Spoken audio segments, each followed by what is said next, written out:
Hey guys, what's up? We're back with some more WarFrame action. Today we're going to be looking at the weekly Nightwave reset. This is week 3, starting on the 11th of March, Australia time anyway. So yeah, this week being week 3, by the end of this week you should be aiming to have level 9 unlocked. So level 9 will be the Saturn 6 emblem.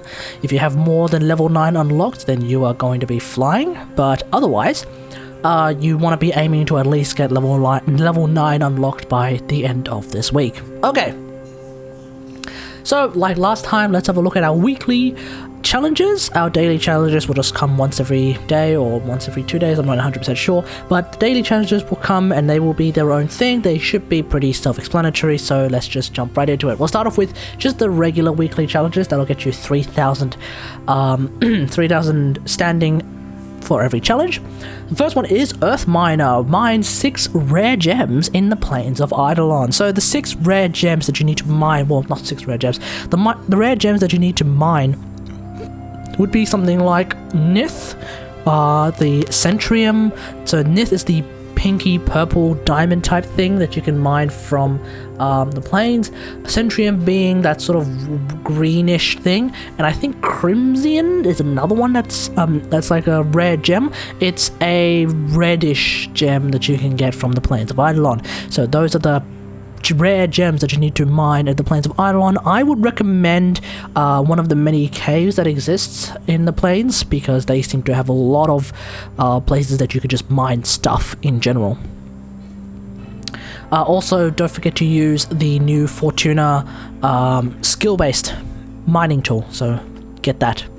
Alright, the next one is called Good Friend. Help Clem with his weekly mission. So if you want to go and help Clem with his weekly mission, you can go here to the map where there will be Clem's weekly mission as always. You just basically do a survival or a defense, or I don't think it's ever an interception. It's really just a survival with Clem, and he will help you out as well. You just kill a bunch of people, last the amount of time, or last the amount of waves necessary, and that's it. You've done Clem's weekly mission.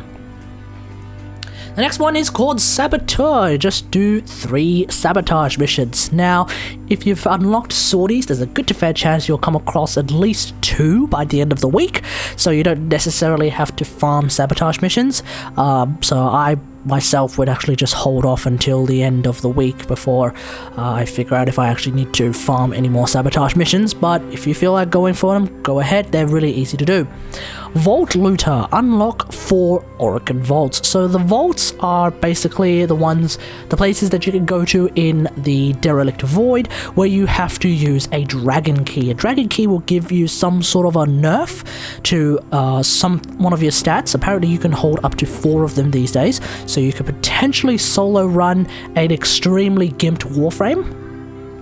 But in the meantime, grab 3 friends and just go on some vaulting for, like, you only have to do 4 of them, which really isn't much. I would recommend the Derelict capture mission, as that is the speedrun mission where you could just capture the target and then go around finding the vault. It takes longer to find the vaults than it is to complete the mission, and once you complete the mission, just run past all of the corrupted enemies that spawn, because they're not going to do a lot of damage as they're only level 35. They're not like big problems or anything, so yeah, it's not too difficult to do the vaults. You'll also get some corrupted mods, which is always good. Alright, the next one is the Venus Bounty Hunter. So it's a similar idea to the Plains Bounty Hunter from about 2 weeks ago. I think it was like the first week that we actually got the Plains Bounty Hunter. Complete 8 bounties in the Orb Vallis. So once again, we find ourselves in a weird predicament where just completing the easiest bounty 8 times will probably be the fastest way to do this. Hopefully when the next Nightwave comes along, these kinds of challenges will be something along the lines of complete a certain number of stages of bounties, as Brozime has suggested. So that would always be a better idea, but in the meantime, really just complete 8 bounties is pretty self-explanatory.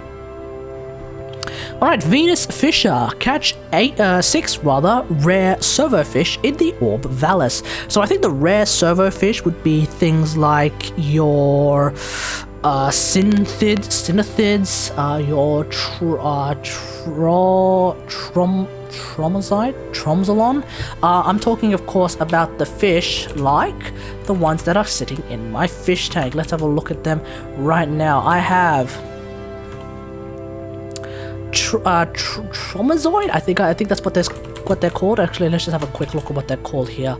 I am thinking of the Tromazon. That's right. So we have Synethids, Tromazons, Karamotes.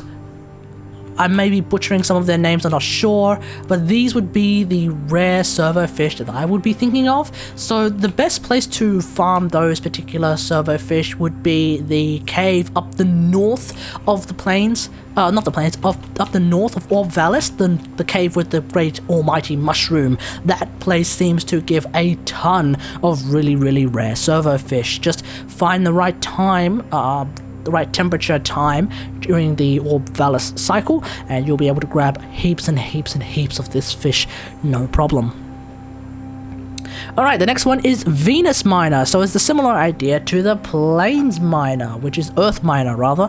So Venus Miner mines 6 rare gems in the Orb Vallis. I can't remember what the rare gems are called in the Orb Vallis, so you're gonna have to look that up. You could just go to the miner dude in Fortuna, and if you just go to trade gems, you can see what is considered a rare gem by just scrolling all the way to the right. Those gems, once again, just find a cave, a really nice cave that has a lot of rocks, and good luck. Okay, the next one is Ascendant. Complete 4 Halls of Ascension on Lure. Now, the Halls of Ascension, I think they're supposed to be the drifts. I'm gonna have to do a quick Google check here. So WarFrame Halls of Ascension. They are, in fact, what I thought they were, which is the challenge rooms in Lure. So sometimes on Lure, you will come across a room where you have to do something in particular. For example, there is the Agility Hall of Ascension, which is a room with a lot of sort of pipe organ type things, and the idea is you have to jump and do certain things in order to and hit certain buttons in order to get another pipe organ to open up. Ultimately, you need to go into a hole up in the ceiling without using, well, you have to open the hole first by performing a certain number of things, and then you go into the hole, and then you can collect a drift mod. Basically, the Halls of Ascension are where you get drift mods. So if you'll want to bring a friend, because one of the Halls of Ascension is the Co-opt Hall, which will get you coaction drift. But that one, the whole point of that particular Hall of Ascension anyway, is to have a friend in order to stand in one spot while you grab another spot so that he can grab another spot so that you can grab another spot. That's the idea about that hall. So definitely want to bring a friend on the off chance that you come across that one. Otherwise, for the most part, some of them are easy, some of them are difficult. Good luck, really. I can't remember. I think there's a particular node that has that often spawns with a hall, but either way, yeah, good luck with that one. Alright, the next one is Silent Eliminator. Complete an extermination mission with level 30 or higher enemies without being detected. Ooh. So this is funnily enough, this is a standard Riven challenge. So if you've done the Riven challenge, I need not explain this to you, but for those who have not done this Riven challenge before, it's really simple. You can bring either an invisible frame like Ash or Loki, or you could bring Ivara, or alternatively, if you're really, really skilled and you have the patience of a saint, bring anyone and a pair of and a bow and arrow. Generally speaking, level 30 enemies will be easily killed with a bow, a well-modded bow anyway, or you can bring a sniper rifle that is silenced. So it's entirely up to you. I would recommend the bow because that's more skill, more GG, more... Anyway, Yeah, so that's the way you do it. Just bring an invisible frame or bring a silent weapon and be really, really skillful at it. And finally, we have the sortie expert. Complete 5 sorties. Now, because you only get 1 sortie a day, it means that you have to complete 5 days of sorties in order to complete this particular challenge. So this is going to take a while, and you're going to have to be really vigilant with completing your sorties. Otherwise, you're not going to be able to complete this particular challenge at all. So good luck. Yeah, like, just remember, if you miss 2 sorties, that's it. Well, if you miss 3, I guess, then that's it. You're not going to be able to get this particular challenge done. Alrighty, that's it for this week, the week of the 11th of March, week 3 in the Wolf of Saturn 6. We have 7 more weeks of this to go. So yeah, once again, when you are done by the end of the week, make sure you're at least at level 9, so that you are at least on your way to getting everything by the end of the Wolf of Saturn 6. Okay, hope you guys enjoyed this. Let me know what you think about the challenges and even this series of videos that I'm doing once a week. If you like this video, hit the like button. If you really enjoy it, maybe consider subscribing to the channel. And as per usual, I'll see you guys later. Thanks for watching. Bye!